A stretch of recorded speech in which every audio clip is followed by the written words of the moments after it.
기도하냐? 그 두 가지였어요. 그 멕시칸 안식일 교회인데 방언 기도하고 통성 기도한다고 안 빌려주는 거예요. 제가요 방언 기도하고 통성 기도를 하는 것을 그 성전을 못 빌려도 제가 계속 한 거예요. 아멘. 아시겠어요? 아멘. 근데 보세요, 그때 당시에는 이 구약성경 시대에는 기도 그러면 큰 소리로 기도하는 거예요.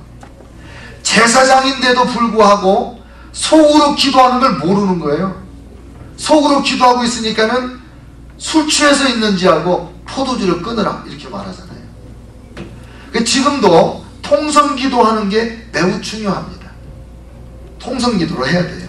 물론 혼자 기도할 때 통성 기도도 하고 또 묵상 기도도 하지만 함께 모였을 때는 다 같이 큰 소리로 기도하는 게 신앙생활에 굉장히 유익하고, 또 기도를 어떻게 배우겠어요? 다 묵도하고 있으면.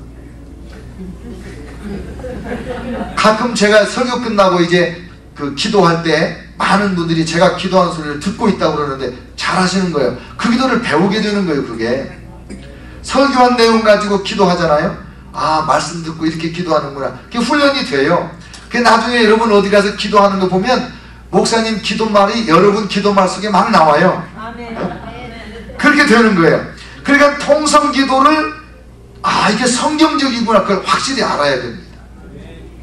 근데 이게 중세 수도원 영향을 받았는지 하여간 어떻게 돼가지고 조용하게 묵상 기도만 하는 교회들이 있어요. 근데 그런 교회도 크게 부흥하는 교회가 있습니다. 한국에 몇만 명 모이는 교회가 있는데 그 교회는 누가 나와서 큰 소리 기도하면 부교육자가 와서 저 옆에 있는 큰 교회로 저쪽 교회로 가라고 그러래요. 또 여기도 제가 얘기를 들어보니까 통성 기도를 하는 교회였는데 이제 목사님이 딴 교회로 가고 후임 목사님이 오셨어요.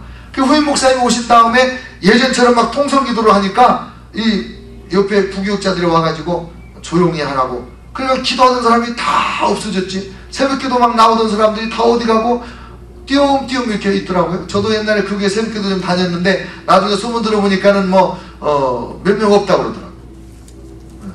통성기도는 성경적인 거예요. 우리가 습관적으로 안 배워서 그렇고 못 배워서 그렇지 원래 통성기도는 성경적이다. 내가 앞으로 열심을 내서 배워야 되겠다. 그런 생각을 가지면 좋겠어요.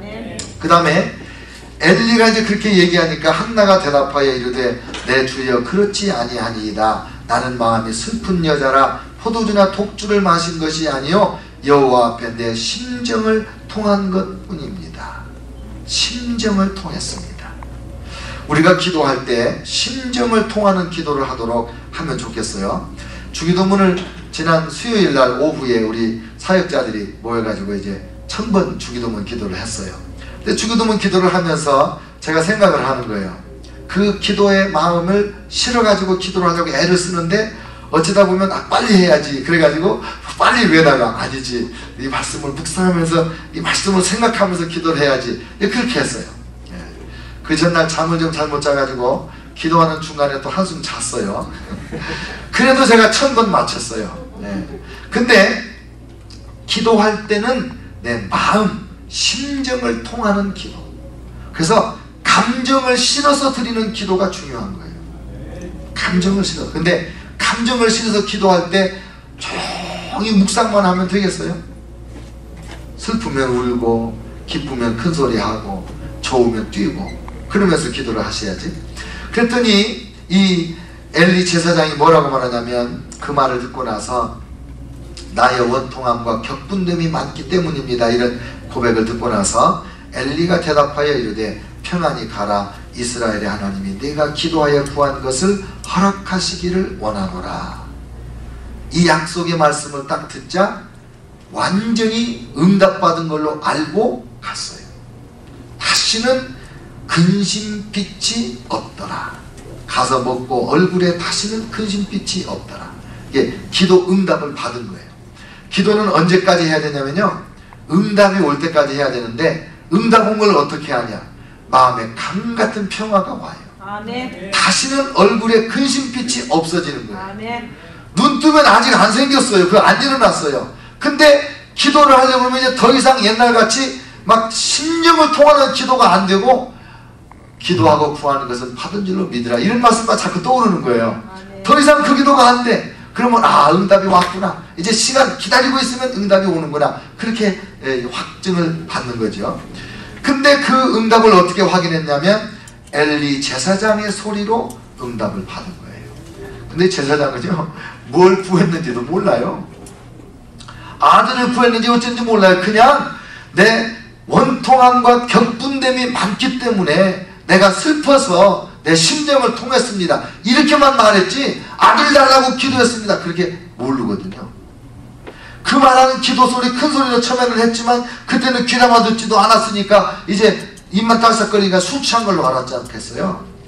몰랐어요. 근데 그냥 네 소원대로 네가 구한 것을 허락하시기를 원하노라, 하나님이 허락하신다고 했다, 그 말도 아니에요. 허락하시기를 원하노라 그랬는데 자기는 그 말을 하나님의 응답으로 믿었어요.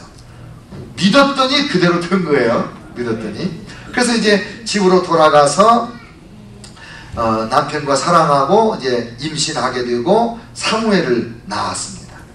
근데 이제 그 다음에 또 성전에 올라가서 제사를 지내야 되는데 한나가 안 가는 거예요. 나는 이 아기를 젖될 때 데리고 가겠습니다, 그렇게 합시다. 그래서 부인을 두고 사무엘을 두고 분인나와 다른 자녀들 데리고 가서 제사를 지내고 오기를 몇 번을 했네요. 여러분, 유대인들이 아기를 젖될 때까지 몇 살쯤 되면 젖될지 아세요? 몇 살이면 젖을 뗄 것 같아요? 젖을 뗀 다음에 곧장 데려다가 성전에다 갖다 맡겼어요. 5살이면 누구예요? 리베카? 3살에 젖을 때입니다. 3살. 그러니까 주성이 나이인데 이제 젖을 뗀 다음에 얘를 데려다가 성전에 갖다가 놓고 아주 호호백발 할아버지 엘리 제사장 수중에 맡겨놓고, 왜냐하면 그의 두 아들 홈니와 비느하스가 이미 제사장 노릇을 하고 있잖아요. 그리고 이 사무엘이 별로 나이 많지 않은데 90몇 살로 엘리 제사장이 의자에 앉았다가 넘어져서 목 부러져 죽지 않습니까? 하나님이 이 사무엘에게 말씀하신 대로 하루에 그 집안의 남자가 다 죽는 역사가 일어나요. 그러니까 3살짜리를 젖대가지고 성전에 갔다가 할아버지 제사장에게 맡기고 돌아오게 되는 거예요. 그 맡기로 갔어요. 가가지고 26절 이렇게 말합니다. 한나가 이르되 내 주여 당신의 사심으로 맹세하나이다. 나는 여기서 내 주 당신 곁에 서서 여호와께 기도하던 여자입니다.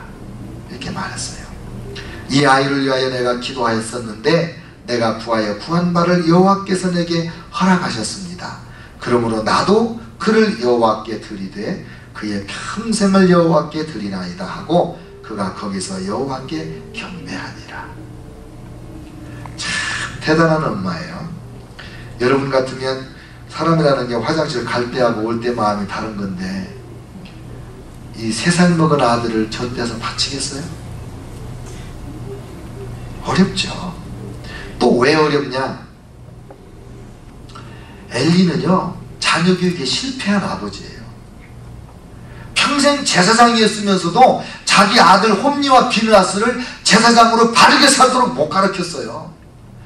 다음 장에 나오지만은 이 홈니와 비느하스가 얼마나 나쁜 놈들이었냐면요, 제사 지내는 제물을 하나님 앞에 다 바치고 난 다음에 제사장 몫을 받아먹는 건데 생고기 좋아한다고 그냥 제사 드리려고 지금 삶으려고 집어넣는데 갈고리로 젖어가지고 그냥 건져다가 먹고 말이죠. 성전 회막에서 수종 드는 여자하고 간음하고요. 아주 못된. 그러니까 이 엘리 제사장은 자녀 교육도 잘 못했을 뿐더러 신앙적으로도 형편없는 분이에요. 하나님의 음성 들은 지가 언제인지 까마득해가지고 사무엘을 3번씩이나 부를 때 그때서 아이고 하나님이 쟤를 부르는가 보나 그때 깨닫는 사람이에요. 얼마나 늦은지 몰라요. 영적으로 깜깜하지 윤리 도덕적으로 타락했지 그런 집에다가 3살짜리 이 아들을 갖다 맡긴다? 이거 힘든 일이에요. 얼마든지 핑계거리를 댈 수 있어요. 하나님 제가 그쪽으로 이사가서 성전 옆에서 살면 안 될까요?